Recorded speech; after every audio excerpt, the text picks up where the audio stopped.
Welcome to the Food Bloggers Table. Pull up a chair for authentic conversations and actionable advice from fellow food bloggers and industry experts. I'm your host, Jen, and I create custom food blogs designed to earn top-tier ad income. Join us now at the table as we break bread and build brands. Let's talk about running a business as someone with ADHD. This is something that a lot of people struggle with. Can you tell us a little bit about your journey and how you have been able to overcome some setbacks in your business? Absolutely. So I'm ADHD and dyslexic, and I'm not diagnosed with either of them. And it's actually been funny because it's a running joke of when I was like 20-ish years old and working somewhere else. And one of the chicks I worked with, she's like, "Oh my God, slow down. You're doing like 10 things at once. You are so ADHD." I'm like, "Oh, I'm not." And then saying something else. And then somebody a few months later, completely random, said the exact same thing. And then just hearing that for 10 years, I'm like, maybe I am ADHD.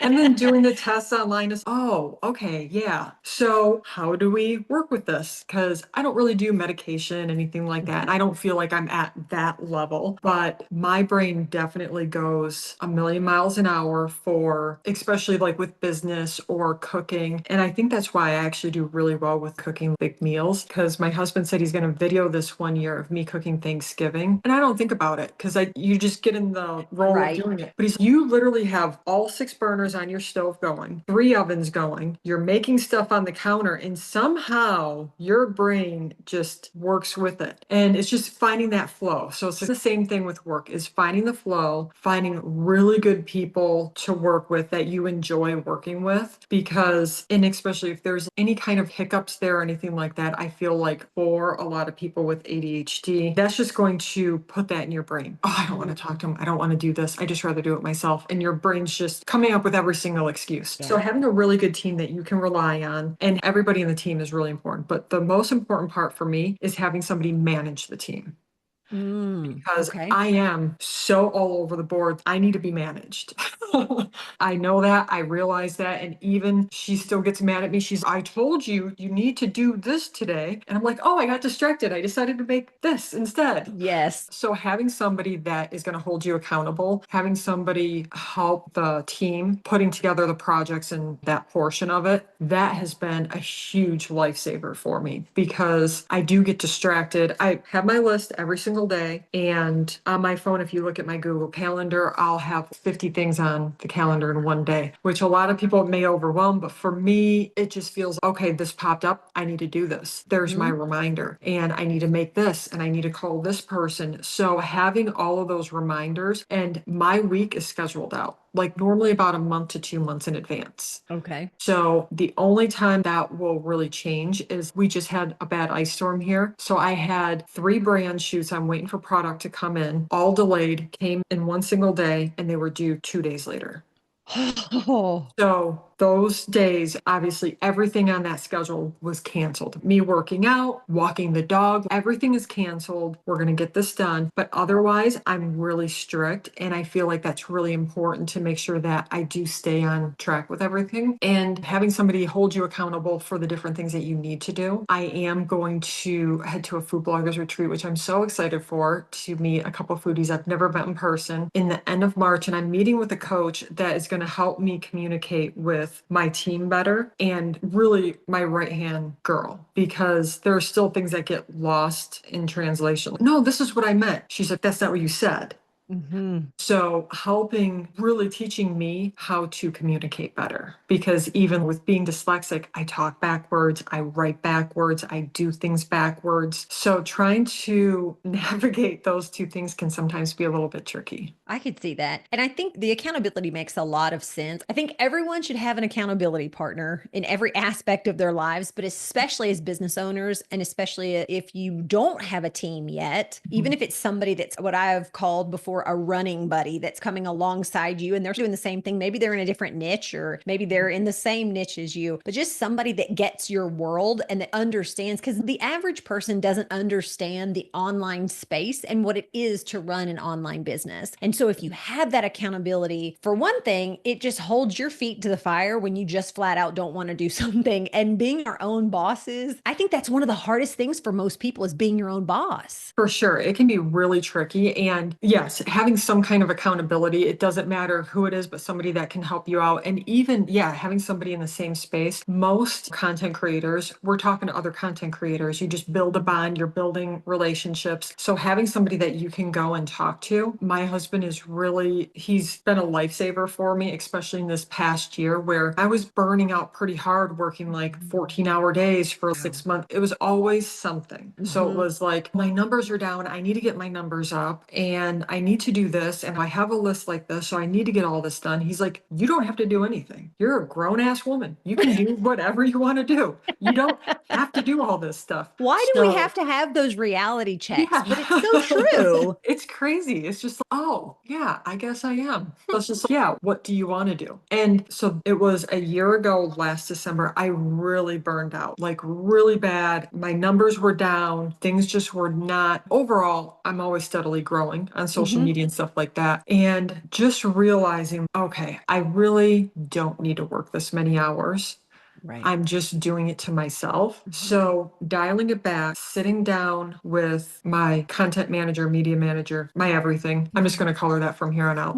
Sitting down with her and saying, all right, I need to get down to 8 hours a day. I'm willing to work 12, 14-hour days if we have a big project that comes in, but I Right. need to dial this back. Going back to, okay, my phone is done at 6 p.m. It's on the charger. I'm not looking at it. It's not coming to bed with me because if I'm in bed, as I feel like a Yep. business owner and somebody with ADHD, it's easy to just be like, oh, I got to write that down. Oh, I just had an idea for a new recipe. I got to write that down. Like I do that all night, Mhm. nonstop. I've got over 100 recipes that I wrote up in one weekend because it just keeps coming. So it's just like realizing that you just have to turn it off, put it aside, let it go, doing that, and then really honing in on the things that you want to do and the things that you don't want to do. Because the things that you don't want to do and that they don't give you energy, it's just going to drain you even more. Yeah, And as a exactly business right. owner, you're already working typically crazy hours. If you're a creator, you're probably on all social media handles. So then you're managing all of those. Even if you have it hired out, you still have to go on there and make sure things aren't broken. So you still have all of that. And then you still have a team that you're responsible for. Yeah, just having set guidelines and really being organized to me has been the biggest thing. I could see that. Now, what sorts of things do you do to help you shift gears? Because that's one thing that I struggle with personally. I work from home, so my office is in my home. I can shut the door, but then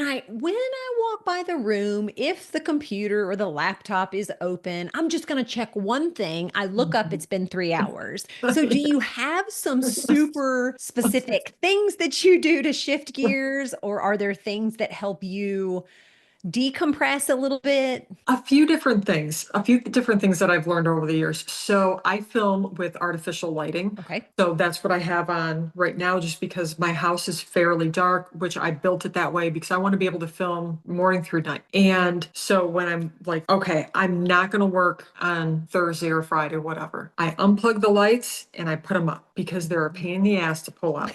So I put them up. I have all of my phone stands always out. I have just all the filming gear out in the kitchen. I put all of it up. I have the kitchen clean. And it's just more of if it's all up, I know how long it takes to pull it all out. So that really forces me. Again, my husband is really good at just being like, so are you working today or are you going to actually take the day off? Because even taking a day off, I still have to be on social media. I shouldn't say I have to. I still choose to be on social You're media as right. far as responding to people and that part of it. The only time I've really taken a true break is when I was going to a retreat in Costa Rica and my assistant took care of everything. I was like, I'm not going on. I'm going to be off for 5 days. And that's the only time I've been off of not working whatsoever in the past. I've been doing this for 8, 9 years now. Wow. And that's just, I think, part of being a business owner is you're always at that call. Hmm. It's your baby, it's your thing. Right. So it still has to be taken care of. But yeah, just doing that or planning a day. So Fridays, normally every other Friday, we get the house clean. I have somebody that comes in and they deep clean the kitchen every other Friday. So those mornings, my husband and I will go downtown, we'll get coffee, we'll go grab lunch, we'll run any errands. And by the time we're back, I am not in the mood to cook. I'm not going to set up anything. So it just forces you to do that or booking spa appointments, stuff like Mhm. that, booking dinner out. just, again, to me, scheduling it, and I Yes. schedule my days off before I schedule my work days. That has Okay. become a priority. So I am not working, let's say, every Saturday. And again, the only time it would come up is we had an ice storm. The stuff Sure. was delayed. It was all delivered on Saturday, so I'm working all weekend on it. But Right. that's once a The year. exception, not the Yeah, rule, an exactly. idea.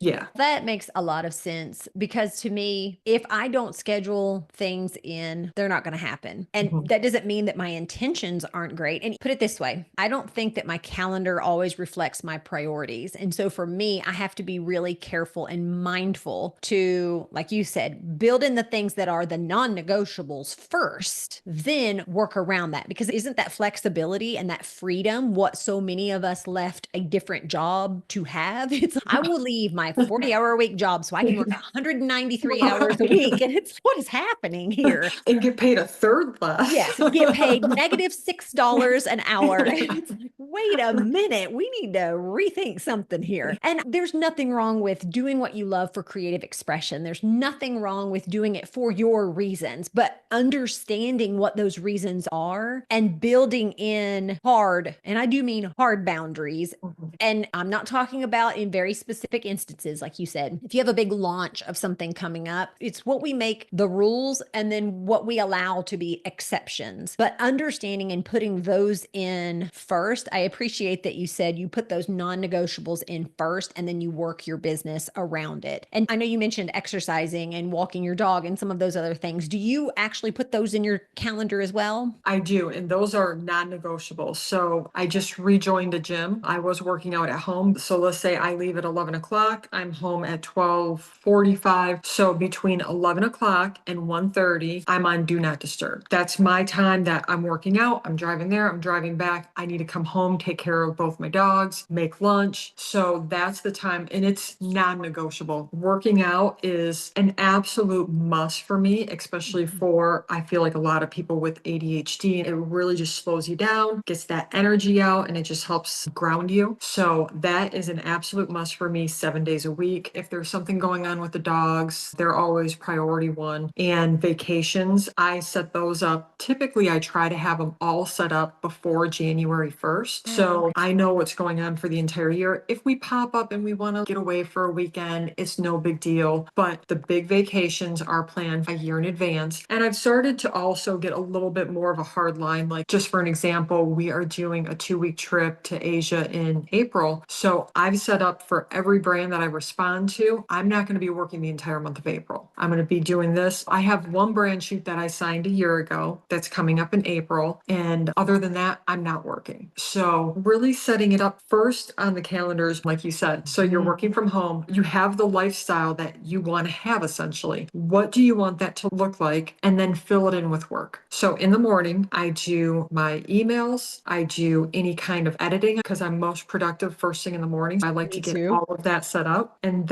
it's also a little bit quieter, so it makes it nice. And then you get your workout done. I do workout, lunch, and then I'll set aside 3 to 4 hours to film after that. And then I'm done, and it's a hard line at what time I'm done. Scheduling that out again with what you want your day to look like and then fill it in with work. I don't know. For me, it worked really well. So now that you're a year plus past the burnout mark, you said you were just like, I'm done. I can't with this anymore. Do you Mhm. think that shifting the narrative a bit on putting these boundaries in place, making a very regimented schedule that you said these are non negotiables, period, the end, no questions asked, except on the very rare occasion when we might need to step on that, but that is very much the exception. Do you think that's changed it for you? So now you really love what you do again? Oh, absolutely. It was a game changer to come back. I was in Costa Rica at the time when I was just like, I'm heading down there. I'm so burned out. I'm just like, what am I even doing? I came back so refreshed, had so many different new tools to put together. I'm like, okay, I need to figure out my schedule with what do I want and then to fill in the rest with work. So then it is more authentic. It is fun again. And yeah, getting back to that space. And then last year was my biggest year yet. It was, Awesome. I don't want to say it's the least amount of hours I worked because I was working 7 days a week for about 6 months straight, but that was because I was getting the work. I was getting the work that Right. I really wanted. And I had like hard lines on, okay, I'm not going below this amount. I'm not going to work more than these hours. The word no is so powerful. and it's It so is. freeing. And it's a complete sentence. My dad told me that one day, and that was a game changer for me because I'm the one that feels as though I have to say no and follow it up with a 3-page document as to why I'm saying no. My dad's no is a complete sentence. You can say that, and that's it. And it's so freeing to be able to do that. I was a year ago, I was such a people pleaser that I was like, oh, it's just for an example, oh, it's a small brand. They have a low budget. I totally get it as somebody that comes from a family that's business owners. Oh, I'm going to do this. When you do that 100 times over and you're burning yourself out,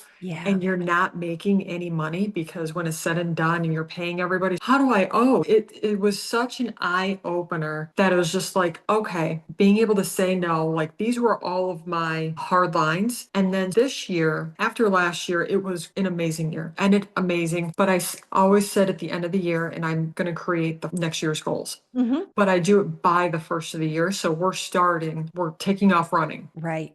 It was like, okay, I need to dial back even more. I want to Hmm. niche this down to where I'm really focusing on content creation and I'm going to delegate more. So I sat down with my right hand and she took on more and she's going to figure out hiring that out and delegating that part. Also upping certain amounts. Okay, I'm not going to take less than this amount Right. because we're offering all of this. Everything's growing. So everything's good for the growth. And yeah, just really figuring out what works, what doesn't work, and realizing that you can switch that at any time. So if I'm dialing back work too much and it's stressing me out because I'm not taking on more jobs than I want, I'll take on more jobs.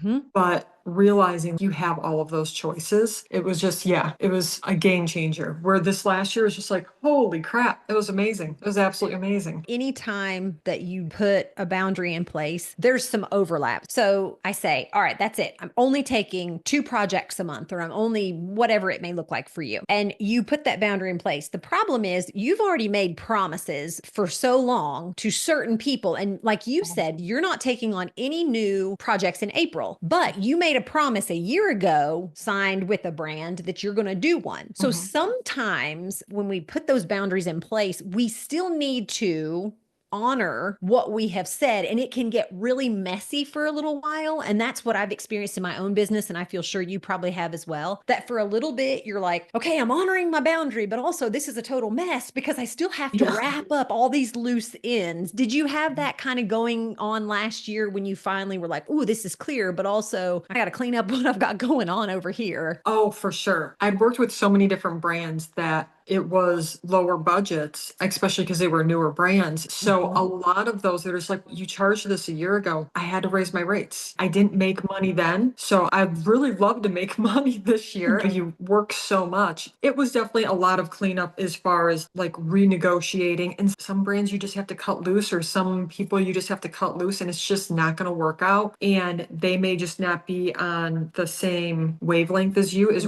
where Mhm. you want to take your business. And yeah, it's not easy, but man, after you do it, it is so freeing. It feels so good to just, okay, that's done with. Let's get on to the next thing. And then that's done with. And also realizing and keeping in your mind that, okay, I may have to push through this one project for right now, but next year, I don't have to worry about that. The Yeah. boundary's already there. This is already set up. And so for this year, taking the month of April off has been really easy. I'm telling brands 3 months in advance and they're fine and they're booking out later on in the year. So as that momentum starts, it's really going to gain and gain. And soon enough, you're going to be having the exact lifestyle and the day to day that you really want. Thanks so much for tuning in to the Food Bloggers Table. I'm your host, Jennifer Holt, and I look forward to serving you in the next episode.